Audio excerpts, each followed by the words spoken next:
ओह बेरा से देखत इंतजार करत कोनो ना आयल।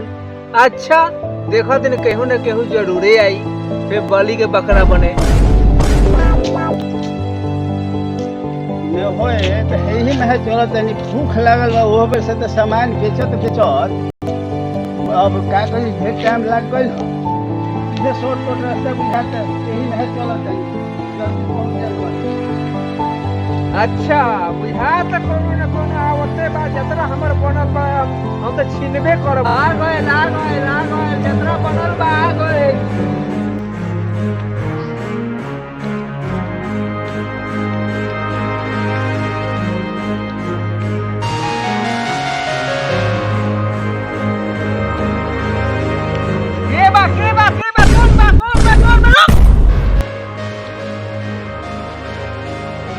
के बारो काहेला हमरे के घेरत चलो और कुछ बात दे यहाँ मार दे तोरा पूरा। भाई बराबर तू कहा तारे कि मार दे, हम जान से मार दे हम, बाकी तू ही तो बताओ बाहर के। हम डाकू चंदा बानी, लगा दे फंडा। हमरे से आखिर तोरे का दुश्मनी बा? हम तोहर का बिगड़ले हैं? का तू सचमुच में डाकू चंदा बारो? अरे सही में हम डाकू चंदा बानी। हाँ बाप रे बाप, डाकू चंदा, डाकू चंदा। हाँ हमारे नाम बा डाकू चंदा। अब जोन बात से दे देंगे तो हम जान के मार दे देखिए। अच्छा फिर मरे के तैयार हो जाओ।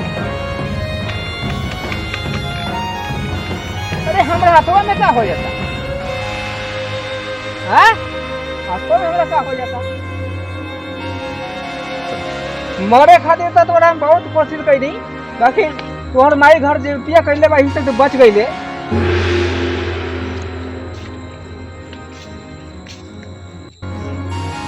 का जानी हमरा हाथवा में का हो गए, बच के चल गए साला। तो माई लगा था घर जीवतिया कैले बा, से बच के चल गए। का जानी इतना देर ले बबुआ हमर गए कहाँ गए, लड़का ने बड़ा चिंता में लगता, मुझे मन बड़ा घबराता। का भइल का अभी तक ले नहीं आए। माई का बबुआ आ गइल? अरे माई आज हम बड़ा भाग से बच गई। कैसे बुआ कैसे? अरे आवत रहनी हनु, हाँ रास्ते में बदमाश डाकू घेर ले लो हंस। कहता कि जे ले ले बारे से सब दे दे। अच्छा अब ये ले कि हम कहने के भले तू हमरे के जान से मार दे, बाकी हम कुछ नहीं खे, हम ना देबो। अब वो हिसाब में मारत रहल छुरी नु, हाँ तो ओकर हाथ में टेढ़ हो जात रहल। उ होई ने जीवतिया गोसाई के कृपा बा कि हाँ, तोरा हाँ। पर कुछ ने नु होई। जय हो जीवतिया महाराज। यही ना माई तोर जीवतिया करेला, खर हाँ। जीवती काहे कहाला? यही ला करले कि बाल बच्चा में सुरक्षित रहो हाँ। और दीर्घ आयु हो को करे। हाँ हाँ जय हो जीवतिया महाराज। जय गोसाई जीवतिया महाराज की जय जय। हो। बाबू हाँ, सुनले माई। है कि सरपंच आए है गांव में, अच्छा। सरपंच साहब के बुला के लिया अच्छा काम बा। ठीक बा, है घर में जाते।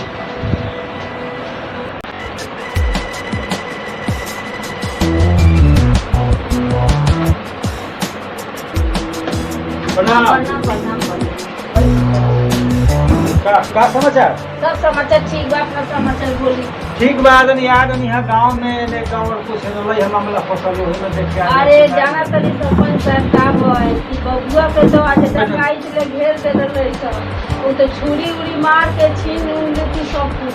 तो हर जीवतिया कहले रहनी कि जीवतिया को सही बचा देलक लड़का के हम। अरे जीवतिया जे महाराज बना न जीवतिया गोसाई बड़ी कृपा बा उनका, जे जीवतिया करला न ओकर बाल बच्चा पर कोनो आस नहीं आवे, समझली न। हाँ तो जीवतिया जी के कृपा बहुत बा, जीवतिया भगवान जे बाण वो बहुत कृपा बा। कृपा अगर ने रही तो लोग हर जीवतिया करी। भाई तुए बात बा, कितना कष्ट होकेला जाने ला औरत से जे करे ला करे। तो सुनी ने जीवतिया तो हुआ भूखल बानी न, हाँ, हाँ। तो काहे ने हमनी के पंडित जी से एक बार चल के कथा उथा सुन लिए।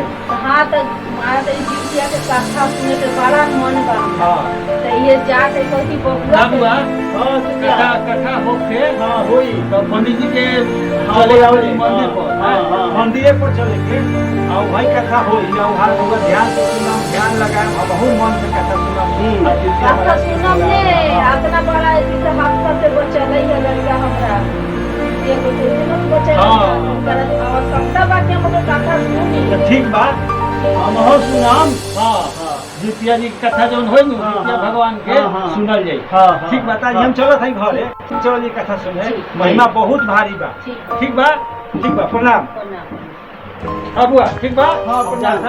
ध्यान रहिए तैयार ठीक है ठीक